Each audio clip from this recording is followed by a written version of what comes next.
Well, we begin today with Pet Talk. You know, being able to build a bond with a furry friend is one of the greatest joys in life. But for some animals, they are patiently waiting at the Idaho Humane Society to be placed in their forever home. So we're joined right now by Carrie. And this is Titus with us this morning. Good morning to both of you. Good morning. Yes. Okay, so tell us about the Idaho Humane Society, Carrie. It is a great place to adopt animals. You can donate food. We would love to have you guys donate food if you have extra cans.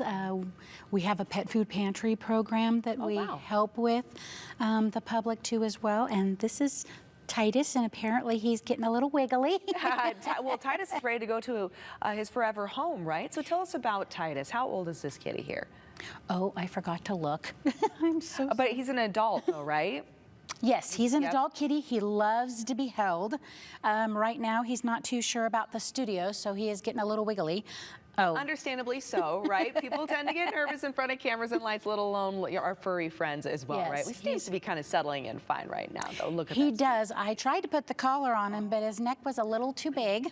Oh, okay. So he's a healthy cat. He's a healthy kitty. He loves to be obviously groomed and pet, and he's good with kids. Oh, that's so great. He would love to have a home, to have a kid throw some strings or throw a toy for him and everything. Right. So yes, he would definitely love that. So it's a playful cat right here that obviously loves to snuggle, have some attention. So if you're looking for a furry family member that likes to be loved on, wants to have that attention, wants to be interacted with and playful, this is the cat for you. And obviously long fur here too. So if you do enjoy the grooming and you like the brushing, this is going to be a good cat for that, right? Yes, he is just super sweet. They actually picked him out for me yesterday, so they already knew which kitty I was going to take, because he's really a cattery favorite is what we call it. And it's usually a kitty that gets along with pretty much everything. We did hold him up to another cat, and he didn't show any signs of discussing anything.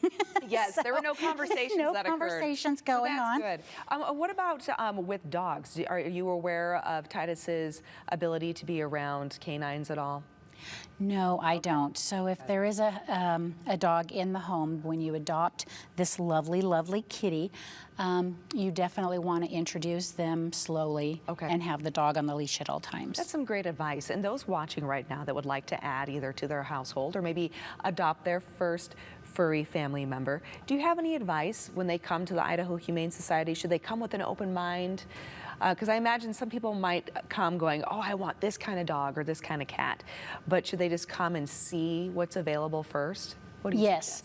Our website has lots of our animals on the website too as well, so you can pick one up from there, but don't be disappointed if it's already been adopted by the time you get to the shelter. Good point. So you always want to have plan B to see, and like you said, open mind is probably the best way to go about it, because we've had so many people that was determined to get this animal from the website. Go to the shelter and end up with another one that they fall in love with. So it's not going to be the same one. You know, it may not be the same one, excuse me. So. Well, and that's such a strong point too, right? Like, I mean, Titus clearly looks like the perfect package because cute, furry, great personality, very snuggly, friendly with kids and other cats. But when you're looking at a photo online, those are things that you don't know. So you need to go in and meet that animal and interact with that animal and see if that animal meshes well with your energy, is what I like to call it, right? Because pets are just like people. We all have different types of energies and different types of personalities and wants and needs. You got to find the Lego that fits in your house structure, is what I like to call it. He likes to be laid back with this family. Okay, laid back family. Look at this kitty. That's a happy cat right here. If you like to snuggle, I think this is definitely going to be a great match. And so we're talking about adopting a pet, but if people want to also get involved with the Idaho Humane Society, you mentioned that you accept food donations, volunteer. You're a volunteer, Carrie. So if people are interested to not only maybe adopt a pet, but to be a part of the volunteer program or to make donations, where do they go to learn more? You can go to the website and then it says, I want to, and then you can go to the volunteer option and by all means, sign up to volunteer. You'll go through a few classes and we would love to show you the ropes. Excellent. And obviously this is something that is fulfilling to you because you've been doing this for a while. I have been doing it over 22 years. There you go. Look at that. Proof is in So the I pudding. feel like I'm a statue there. No, I think you've made a lot of furry animals happy, helping them find I their have gotten my dose of furry. Yes, that's good. Carrie, thank you so much.